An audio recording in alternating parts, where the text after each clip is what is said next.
What's going on, YouTube fam? This is Mark here, and I was going to do a real simple and basic tutorial about how to put your camera strap on. If this tutorial is not for you, just go ahead and skip it and move on to the next one. We have some more advanced ones in the YouTube page there, but this one's just to get the strap on so that you don't have any hiccups when you are putting it on. So what I recommend doing when you're first starting is you're going to lay your strap on your camera just like this. You're going to find out Nikon's going to be facing, so if you're brand heavy there, you'll put that on your neck and Nikon will be facing upwards.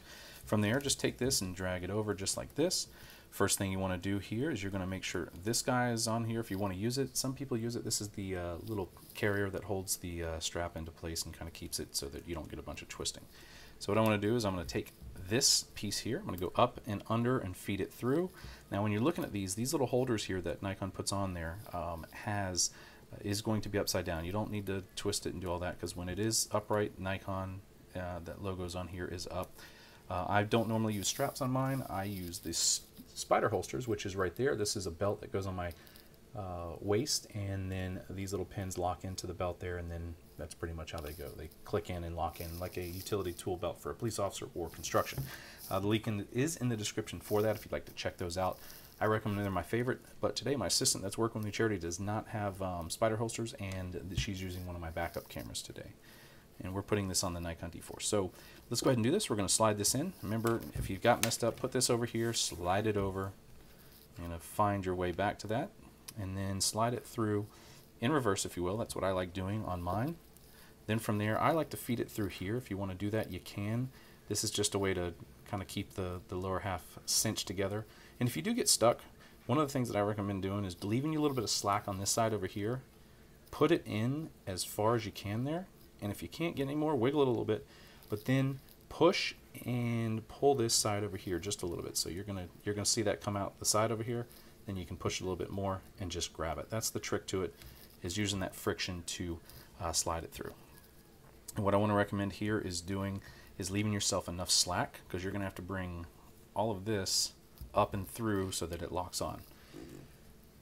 All right, so we've got enough slack here. Next thing you want to do is push this through here, this little clip, this slip clip that you've seen on backpacks everywhere. You're going to give yourself enough room to work with that. Slide this down if you have to, and then give yourself about 2 inches of slack right there. Flip this guy out of the way. You got the alignment right on it. Then, same thing as we did before with friction. If you need to do friction, you can, but this usually goes in. Put it in at a corner at an angle, get that corner started, and then slide it right through. Pull.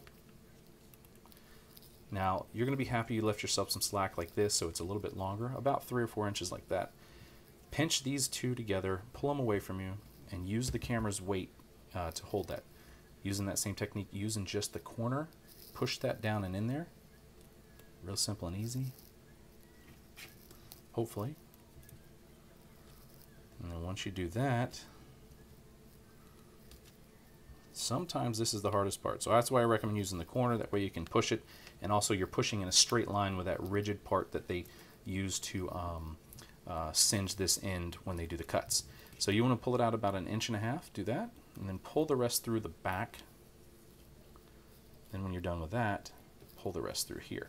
Now I recommend like 2 inches or so from here to here, but you can adjust it to your liking. It's up to you. I'm going to do it at that angle right there.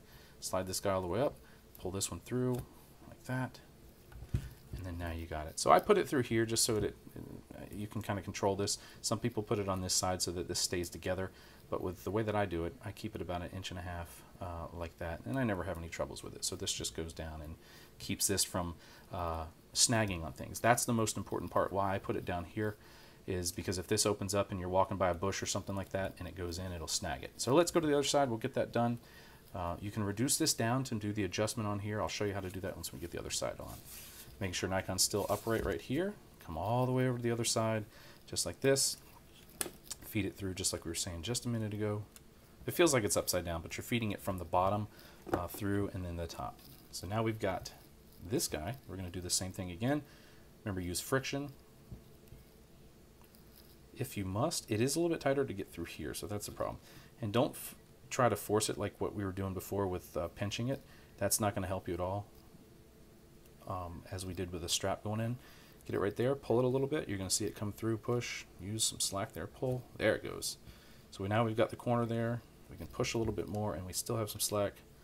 Got it through. Now I want a little bit more slack here, so we need to have this come through. Pull this backside, and we'll go here. Now we've got a good loop right there so we can work with.